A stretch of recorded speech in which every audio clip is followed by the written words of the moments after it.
माता, मेरी माता ने भी विवाह के समय यही शिक्षा दी थी। मेरी पूज्य सासू जी ने भी वन जाते समय यही उपदेश दिया था। अब मुझे आशीर्वाद दीजिए कि मैं आपके बताए हुए आदर्श का पालन कर सकूं।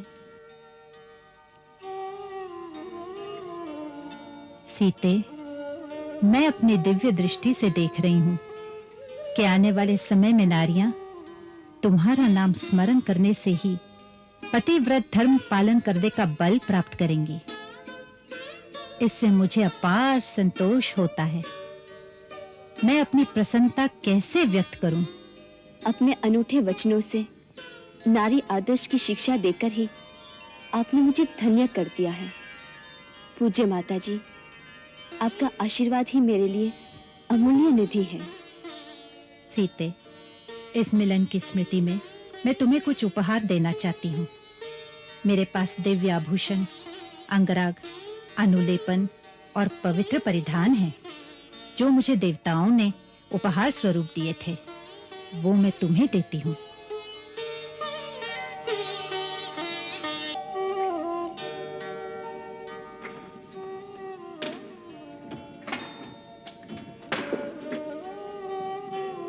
ये वस्त्र आभूषण मैं तुम्हें देती हूँ, जिसे धारण करने से तुम्हारे पति भी प्रसन्न होंगे। ये सब देवांगनाओं का दिया हुआ उपहार है।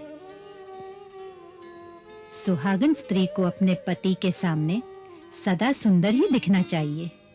उससे पति का मन प्रसन्न होता है और स्त्री को उसका विशेष स्नेह मिलता है। ये वस्त्र या आभूषण कभी मलिन नहीं होंगे। इस अंगराग और अनुलेपन का प्रयोग करने से तुम सर्वदा युवती ही दिखाई दोगी।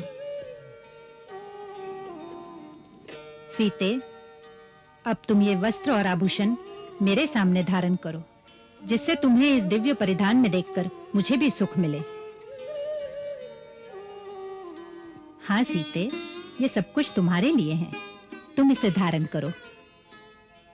जो आज्ञा।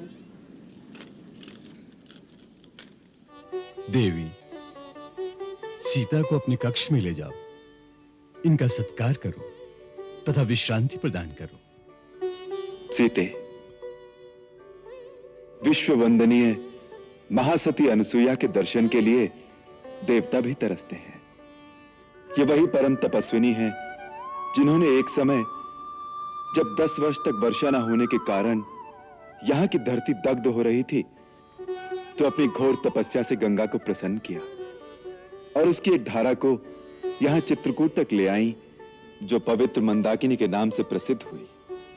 इसके अतिरिक्त इन्होंने कई बार परिहास ही परिहास में बड़े बड़े देवताओं को भी पराजित किया है। एक सती के दर्शन से तो पुण्य मिलता ही है, परंतु महासती के दर्शन से तो लोक परलोक दोनों संवर जाते हैं। जाओ, इनके श्री चरणों में बैठकर जीवन लाभ उठाओ। तुम मेरी बहुत बड़ाई कर रहे हो राम, परंतु तुम तो जानते हो कि ये सब कुछ केवल पति चरणों की एकनिष्ठ सेवा का ही फल है, और कुछ मैं नहीं जानती। बाकी सब कुछ देव जानते हैं। आओ सीते।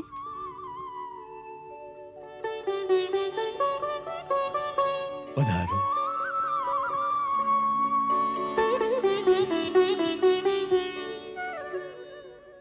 आसन ग्रहण करो।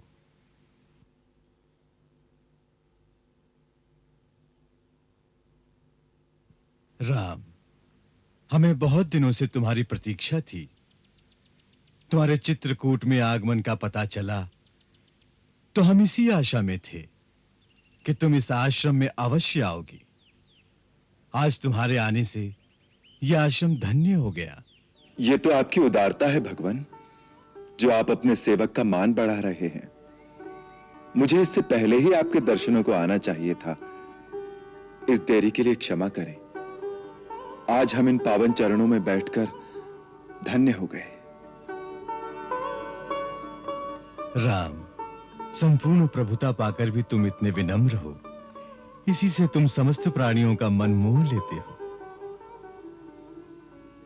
नगरस्थो वनस्थो वा शुभो वा यदि वा शुभः या सांग स्त्रीणां प्रियो भर्ता तासांग लोका महोदया दुःशीला कामवृतो वा धनैर्व परिवर्जितः स्त्रीणांग आर्य स्वभावानां परमं देवतं पति। पुत्री, अपना स्वामी ही स्त्री का आराध्य देवता होता है। वो राजमहल में रहता हो या कुटिया में, वो भाग्य विहीन हो अथवा धनहीन ही क्यों न हो, उत्तम स्वभाव वाली नारियों के लिए वो सर्वश्रेष्ठ देवता के समान है। अभी जो तुम्हारे पति ने मेरी शक्ति की इतनी प्रशंसा की, उसके लिए मैंने और कुछ नहीं किया। केवल मन, वचन और कर्म से अपने पति की एकनिष्ठ सेवा की है। नारी केवल इतना ही कर ले तो बड़े बड़े देवता उसके समक्ष झुक जाते हैं।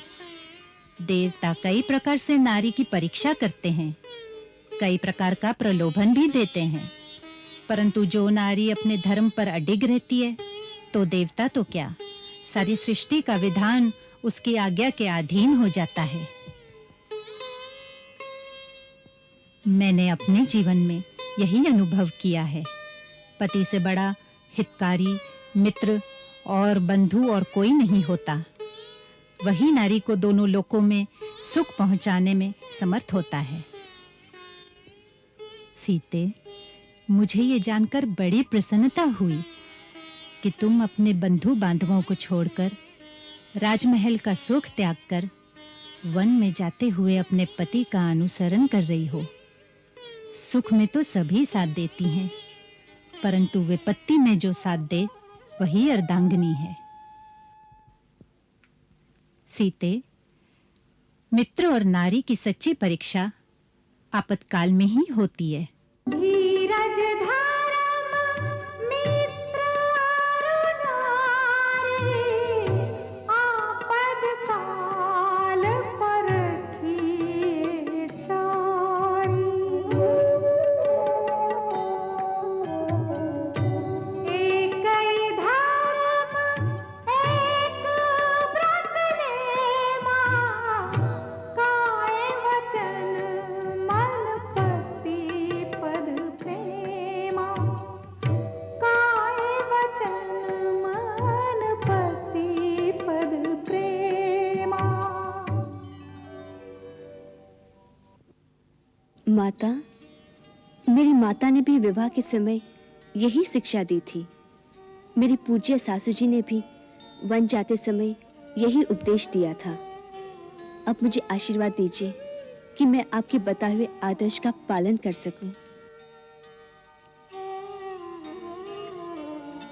सीते, मैं अपनी दिव्य दृष्टि से देख रही हूं कि आने वाले समय में नारियां तुम्हारा नाम स्मरण करने से ही पतिव्रत धर्म पालन करने का बल प्राप्त करेंगी।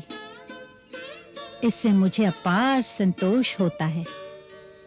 मैं अपनी प्रसन्नता कैसे व्यक्त करूं? अपने अनूठे वचनों से नारी आदर्श की शिक्षा देकर ही आपने मुझे धन्य कर दिया है। पूज्य माता जी, आपका आशीर्वाद ही मेरे लिए अमूल्य निधि है। सीते, इस मिलन की स्मृति में मैं तुम्हें कुछ उपहार देना चाहती हूँ। मेरे पास दिव्य आभूषण, अंगराग, अनुलेपन और पवित्र परिधान हैं, जो मुझे देवताओं ने उपहार स्वरूप दिए थे। वो मैं तुम्हें देती हूँ।